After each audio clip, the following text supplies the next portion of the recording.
చాలామంది అంటున్నారు సునీల్ కుమార్ గారు ఆయన ఎవరో RRR గారిని కొట్టారు, ఒక దళితుడు అయ్యుండి ఒక రాజుని కొట్టాడు, అందుకని ఆయన మొత్తం దళితులందరి మీద పెట్టేసుకున్నాడు. అంటే ఇలాంటోడు సునీల్ కుమార్ లాగా అందరూ కనుక ఇలాగైతే నన్ను ఇంకా ఏదో చేస్తారేమో, అందరినీ చేసేయాలని చేస్తున్నాడు అంటున్నాడు. ఎందుకు కొట్టాడు ఇతను? పివి సునీల్ కుమార్ గారు రఘురామరాజు గారిని ఎందుకు కొట్టాడు? అంతకుముందు ఏమన్నా రఘురామరాజు గారు దళితుల మీద ఏమన్నా తప్పుడు వ్యాఖ్యలు చేశాడా? అంతకుముందు ఏమన్నా రఘురామరాజు గారు క్రిస్టియన్స్ గురించి తప్పుగా మాట్లాడాడని కొట్టాడా? ఏ కారణంతో కొట్టాడు? ఒకసారి మీరు ఆలోచించండి. దళిత జాతి కోసం గొడవకి వెళ్ళాడా? దళితుల మీద డెడ్ బాడీ డోర్ డెలివరీలు జరుగుతున్నా, శిరోమండనాలు జరుగుతున్నా, రోడ్డు మీద డాక్టర్ని ఈడ్చి కొట్టినా ఏ రోజన్నా ఇతను ఎవరి మీద అరెస్ట్ చేశాడా? ఎవరి మీద చేశాడా? ఎవరి మీద చేయని ఇతను రఘురామరాజు గారిని కొట్టాల్సిన అవసరం ఏంటి? జగన్ గారు చెప్పారు. జగన్ గారు చెప్పిన పని చేస్తే ప్రమోషన్ వస్తుంది, లేకపోతే ఏదైనా ట్రాన్స్ఫర్ వస్తుంది, లేదా మరో ప్యాకేజ్ వస్తుంది. ఇతను స్వార్థం కోసం కొట్టాడు ఆయన్ని. పివి సునీల్ జాతి కోసం కొట్టలేదు, జాతికి వచ్చిన గొడవ కాదు. ఇతను స్వార్థం కోసం రఘురామరాజు గారిని కొట్టాడు. రఘురామరాజు ఊరుకుంటాడా? ఎందుకు దెబ్బలు తినాలి? ఆయన నేరస్తుడా? లేకపోతే ఈయన సొమ్ము ఏమైనా దొబ్బేశాడా? లేకపోతే ఏమైనా తప్పులు చేశాడా? ఏం చేశాడని కొట్టాడని ఊరుకోవాలి? పెట్టుకున్నాడు ఆయన. పెట్టుకున్న తర్వాత గవర్నమెంట్ వచ్చింది, లాగారు, తీసి మూలన పారేశారు. అప్పుడు మనోడికి అమ్మని నన్ను బొక్కలేసిలా ఉన్నారు. ఆల్రెడీ నాతో పాటు ఈయనతో పాటు ఉన్న వాళ్ళు అందరూ జైల్లో ఉన్నారు, నేను కూడా జైలుకి వెళ్ళిపోయేలా ఉన్నాను. ఇప్పుడు ఏం చేయాలి? సో కులాన్ని అడ్డు పెట్టేసుకోవాలి. అక్కడి నుంచి మనోడు నేను దళితుడిని, దళితవాదాన్ని ఎత్తుకుంటాను, నేను SST కేసులు పెట్టించాను, నేను అలా చేశాను ఇలా చేశాను అంటూ తిరుగుతున్నాడు. ఈ మాటలు ఎప్పుడైతే అన్నాడో మళ్ళీ ఇతర సమాజం ఇక తప్పుడు SST కేసులు పెట్టించాడట, అతనే చెప్తున్నాడని మళ్ళీ అదొక తంట మనకి. ఎందుకండి? ఏ కారణంతో కొట్టాడని ఇతని తరపున ఇప్పుడు జాతీయులు నిలబడాలి? ఏమండి, సొంత జాతోడినే తీసుకెళ్ళి ఎక్కడో ఆ జైల్లో పెట్టి హింసించాలని చూసినాడు కదా. ఇతను జాతి ఇతని వెనకాల ఎందుకు నిలబడాలి? ఈరోజు వచ్చి మాట్లాడుతున్నాడు, అబ్బో చాలా మీటింగులు పెట్టేస్తున్నాడు. ఇతను ఆడెవడైతే ఉన్నాడో ఆడి పేరేం పేరు? ఇస్మాయిల్. ఆ ఇస్మాయిల్ అనే ఒక ముస్లిం కన్వర్ట్ క్రిస్టియన్కి రెచ్చగొట్టి ఈ కార్యక్రమం అంతా చేస్తుంది ఇతని గురించి అక్కడ ఉన్న దళితులు ఎందుకు పోరాడాలి? ఇప్పుడు నిజంగా ఇతను దళితుల కోసం పోరాడేవాడైతే ఏం చేయాలి? ఆగివీడు వెళ్ళి రామాలయం ముందు కూర్చొని మా దళితపేటలో రామాలయం కట్టడానికి కుదరదని చెప్పాలి దమ్ముంటే.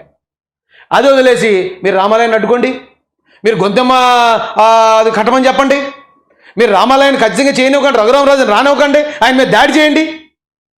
తప్పులన్నీ వీళ్ళు చేస్తారు. నాశనం అయిపోయేది ఎవరు? అరే మరి ఆ మాత్రం మనం అర్థం చేసుకోకపోతే ఎలాగా?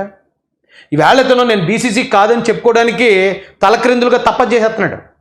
ఎందుకంటే ఇతను కానీ BCC అని కానీ తెలిసిందనుకో, తప్పుడు సర్టిఫికేట్ మీద నువ్వు SCగా ఉద్యోగం సంపాదించావా అని చెప్పి మొత్తం ఇతనికి అక్కడి నుంచి జాబ్ వచ్చిందని నుంచి ఇప్పుడు దాకా ఉన్న శాలరీ రికవరీ పెడతారేమో అని భయం, లేదా నువ్వు చీటింగ్ చేసావు గవర్నమెంట్ అని ఆ కేసులో జైల్లో దోహేస్తారేమో అని భయం.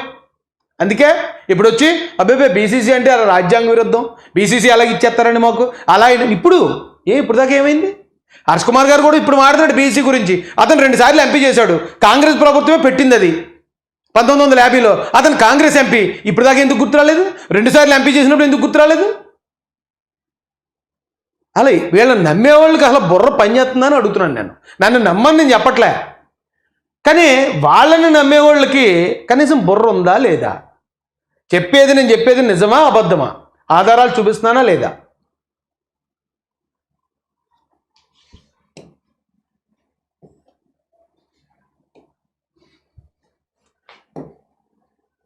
జాడ శ్రవణ్ కుమార్ ఇతను 2019లో ఓ పార్టీ నుంచి పోటీ చేశాడు.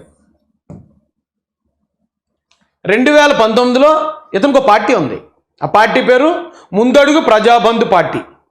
అప్పుడు జై భీము లేదు, నీలం కండువా లేదు, వెనకాల నీలం జెండా లేదు, అంబేద్కర్ లేడు.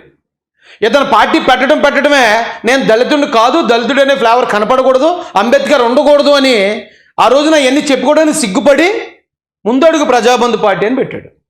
పెడితే ఎలాగే తెలిసినాయి కదా, 70 ఓట్లు 30 ఓట్లు 20 ఓట్లు వస్తాయిడికి. ఎవరు పట్టించుకోలేదు. కరెక్ట్గా మనం మంచి ఉధృతిగా జగన్ మీద పోరాడేస్తున్నాం జై భీమ్ అనుకుంటుని. అబ్బో ఈ జై భీమ్ ఏదో బాగుంది, నేను కూడా అలాగే SC వాళ్ళే పుట్టాను కాబట్టి ఆ జై భీమ్ మనం ఎత్తుకుంటే బాగుంటుందని ఫస్ట్ ఇది ఏడ్రా ఈ జై భీమ్ యాక్సిస్ సమితి ఏదో పెట్టాడు ఒకటి, అదేంటి ఆర్గనైజేషన్. తర్వాత జై భీమ్ భారత్ పార్టీ అన్నాడు దాన్ని, ఆ తర్వాత జై భీమరావు భారత్ పార్టీ అన్నాడు.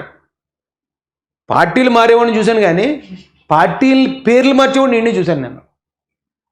పార్టీల పేర్లు మార్చాడు. ముందడుగు ప్రజాబంధు పార్టీ, జై భీమ్ యాక్సిస్ జస్టిస్, తర్వాత జై భీమ్ భారత్ పార్టీ, ఇప్పుడు జై భీమ్రావ్ భారత్ పార్టీ. మరి రేపు ఇంకేమవుతుందో తెలియదు. రమాబాయి జై భీమ్ భారత్ పార్టీ అని పెడతాడేమో. అంటే అంబేద్కర్ని వాళ్ళని చూపించుకోవడం, నేను ఏదో పొడి చేస్తున్నానంటాం. చంద్రబాబు నాయుడు గారిని బ్లాక్మెయిల్ చేసి, నేను చెప్తున్నానండి, సూటుగా చెప్పేస్తున్నాను. హర్ష్ కుమార్ గారు, పివి సునీల్ కుమార్ గారు, ఈ జాడగాడు బ్లాక్మెయిల్ చేస్తున్నారు. కులాన్ని జాతిని చూపించి గవర్నమెంట్ని బ్లాక్మెయిల్ చేస్తున్నారు.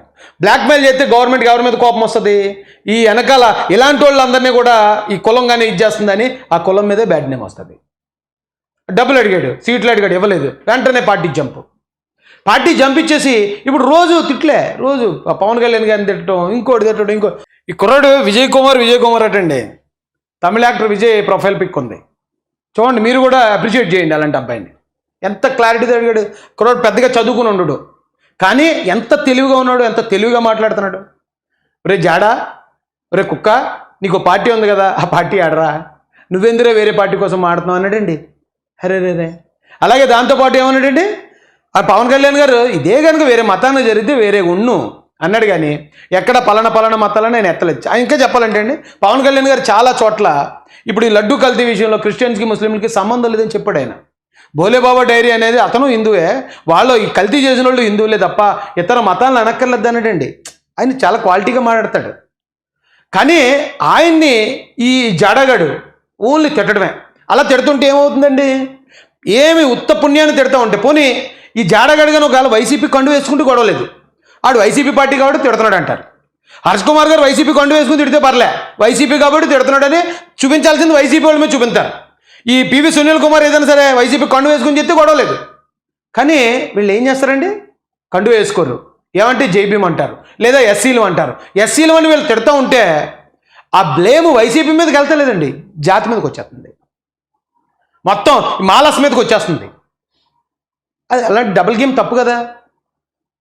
నేను అన్నాను, పార్టీలో లేనప్పుడు నేను మహాసేన రాజేష్ని, మహాసేనతో పోరాడాను. ఒకవేళ ఏమన్నా వస్తే నా మీదకి వస్తుంది, మహాసేన మీదకి వస్తుంది, అంతే తప్ప ఇప్పుడు మహాసేనలో కూడా ఎవరిని కేసులు ఇరికించలేదు. ఎవరో మా తెలంగాణ సన్నిధి పక్కు, అలాగే ఈస్ట్ గోదావరి ప్రెసిడెంట్ అయిన పండు ఎల్లమెల్లి మీద ఒకసారి దాడి జరిగింది, వైసీపీ వాళ్ళు దాడి చేశారు, అది హత్య ప్రయత్నమే. అలాగే సన్నిధి పక్కన అరెస్ట్ చేశారు, అది తప్ప ఎవరు ఇరుక్కోలేదు. నేనే మొత్తం 30 కేసులు. కానీ ఈ రోజున హర్ష్ కుమార్ గారి వల్ల రీజెన్సీ సెరామిక్ దగ్గర నుంచి ఇప్పుడు దాకా ఎంతమంది, ఇంకెంతమంది పోవాలి? మీరు మాత్రం బాగుంటున్నారు, మీ ఇంట్లో పిల్లలు బాగుంటున్నారు, మంచిగా ఉండండి, దేవుడు మిమ్మల్ని ఇంకా దీవించాలని కోరుకుంటున్నాను. కానీ ఎదుటోళ్ళని కూడా అలా కోరుకోండి. ఎందుకంటే వాళ్ళని రెచ్చగొడతారు.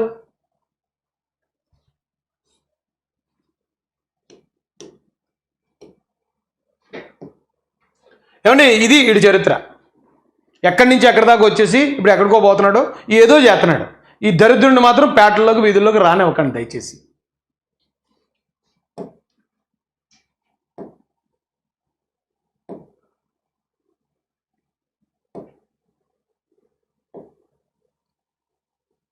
ఏంటి వీడు ఈ రోజున హర్ష్ కుమార్ గారి ఇంట్లో ఉన్నాడు. హర్ష్ కుమార్ గారిని అవసరం చేశారు, నేను కూడా అక్కడే ఉన్నాను అంటున్నాడు. వీడు YSR Congress party Christian wing president. అప్పట్లో ప్రవీణ్ పాడాల గారు చనిపోయినప్పుడు ఆ గుంపులో దూరేసి ఓచకోతకు వస్తామన్న డైలాగ్ అప్పట్లో చాలా వైరల్ అయిందండి. ఈరోజు వాడు ఎక్కడ కూర్చున్నాడంటే హర్ష్ కుమార్ గారి ఇంట్లో కూర్చున్నాడు. ఉందా, ఎక్కడో పెట్టాడు, అది ఎక్కడా చూసాము మనం.